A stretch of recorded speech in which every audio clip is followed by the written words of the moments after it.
Georgina was bored. Dorian hadn't called her. He'd said he would, hadn't he? Well, she'd had a little too much to drink, of course.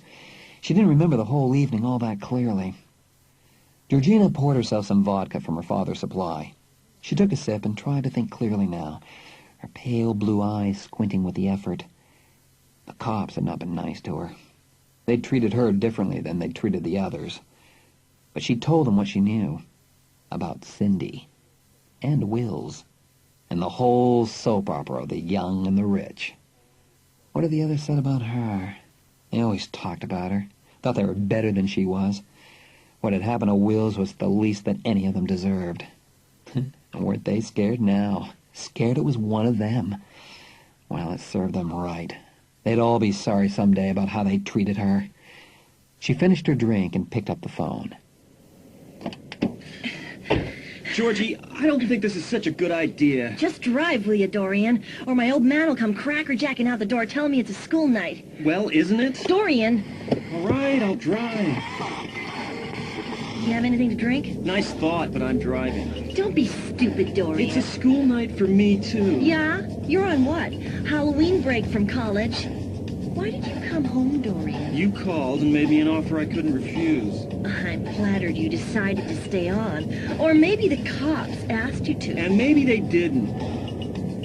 There's a six-pack in the bag behind the seat. Oh, for me? How sweet. Hold it down, okay?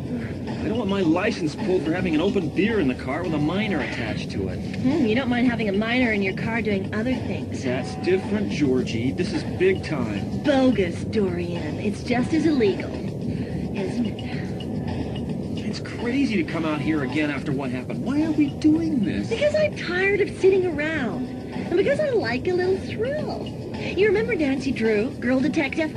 Well, I thought it might be fun to look for some clues, you know? It's a mega-ditz idea, Georgie. The whole point is sealed off, for one thing. It's almost dark for another. It won't be dark for another hour. What's the matter? Scared? No. They think Cindy did it. She's capable of it, don't you think? I mean, she's got such a bad temper. And she's strong. What about it, Georgie? Why do you always get so bent over Cindy? What's with you and her? Look, we're going back to the scene of the crime. You're going to get to be Nancy Drew for an hour, so just be quiet.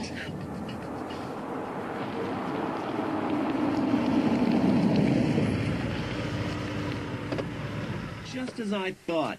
The gate's locked again, and there's police tape sealing the whole area off. What now? Can't you walk? Come on, Dorian. Help me. Here. Hold this can and pull those strands of barbed wire out of the way so I can get through. Oh!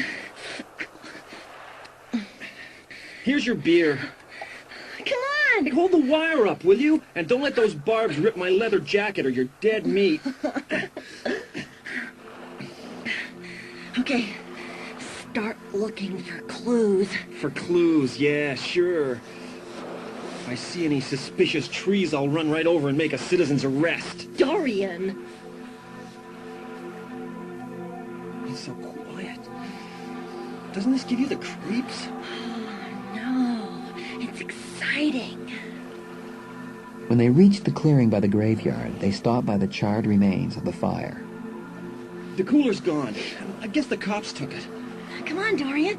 Wills was found back this way. Look, Georgie, it's getting dark. Oh, you're such a chicken, Dorian. Wait a minute. Wait a minute. What's in this for me? Well, what do you want to be in it? Tell you what, come with me and I'll show you. What a bad little girl you are. You're really getting off on this, aren't you?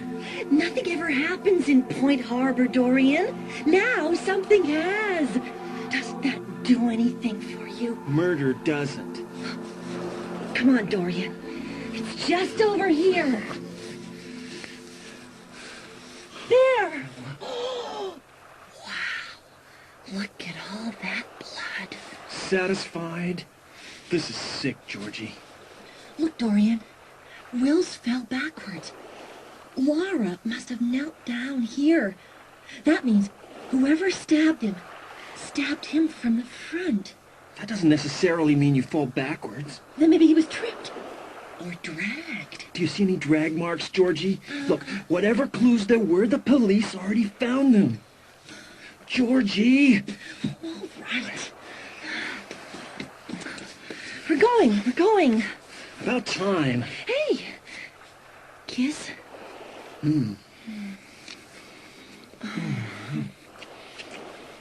Georgie, it's almost dark. We gotta go.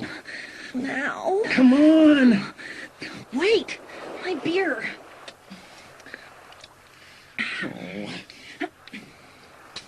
Oh, that was smart. Why don't you just leave a note saying you were here? I could have dropped it Halloween night. You're the only one who knows different. All right, Dorian. Let's have some fun. Dorian didn't want to admit how relieved he was. If they walked quickly, they'd be out of there before it got too dark. He was wrong. The darkness in the woods was already complete. He picked up his pace. Hey, wait up. I've got on boots with heels, okay? Come on! You're scared, aren't you?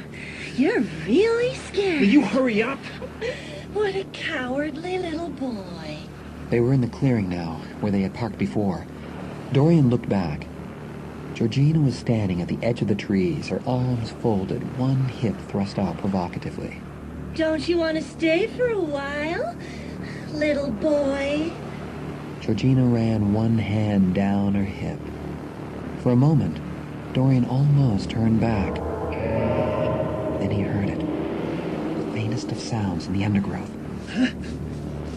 Run, Georgie! Dorian? Hurry! Dorian crashed forward to the gate. The barbed wire tore at his hands, at his jacket. For a moment it felt as if the wire were holding on to him. He gave a strangled cry and tore free. Stop! Come on, Georgie! Come on!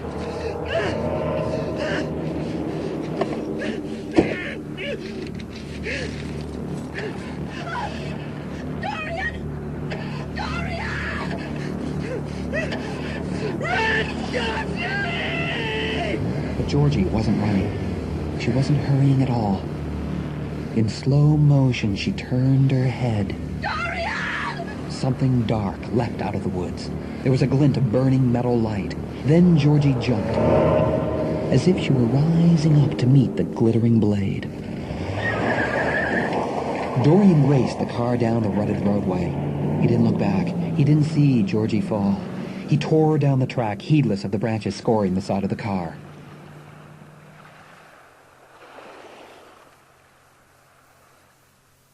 When Charity got home from the library, she went immediately to her room.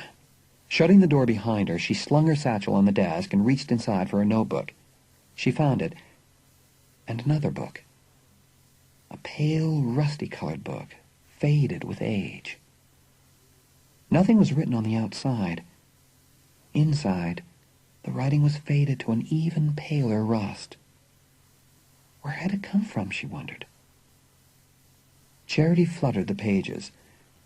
The book smelled old, as if the pages had not been turned in a long, long time. Cher felt the hair rise on her neck. The book was an old whaler's journal, written before the turn of the century. Across the title page, in the same faded, rusty script, was the title, Of Darkness and Its Minions.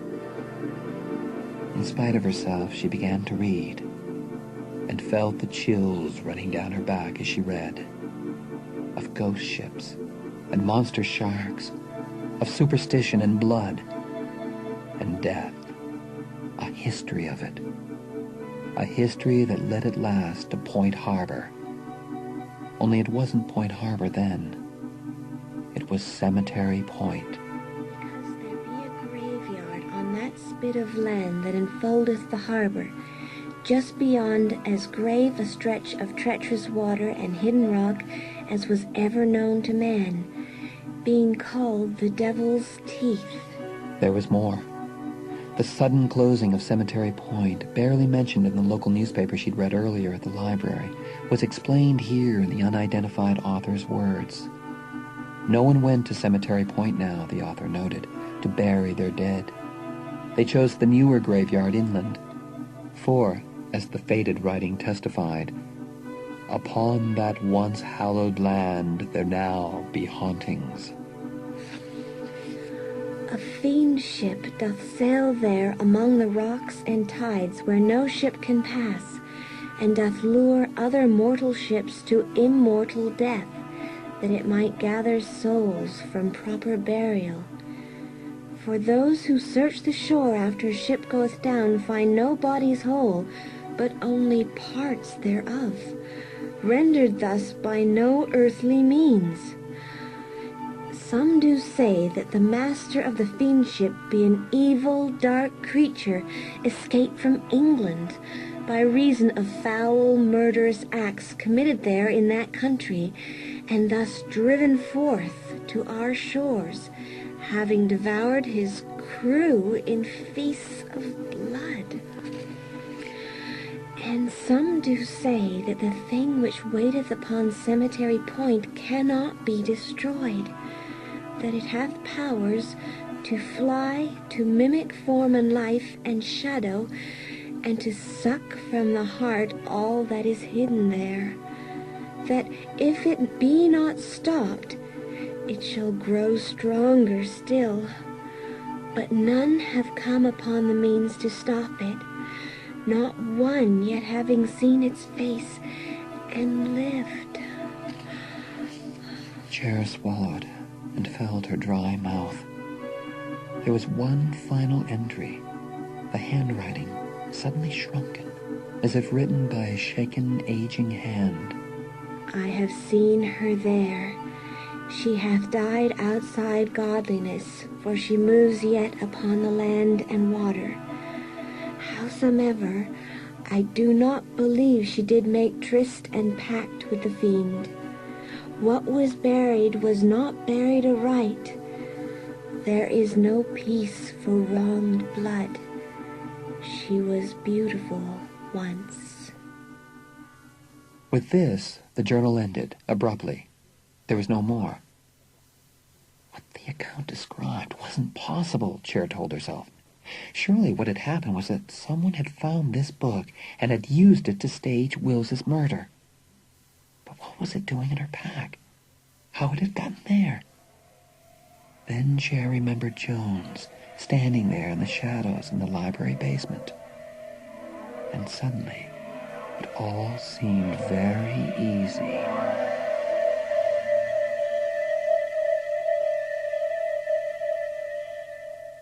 Cindy was driving. She'd started out driving aimlessly, but after a few minutes she found herself bringing the car to a halt in the drive of Laura's house. What am I doing here? She thought. She rang the front doorbell. Moments later, she was standing in Laura's bedroom. Laura was sitting by the window. The curtains were drawn, and the room was in near darkness. Laura?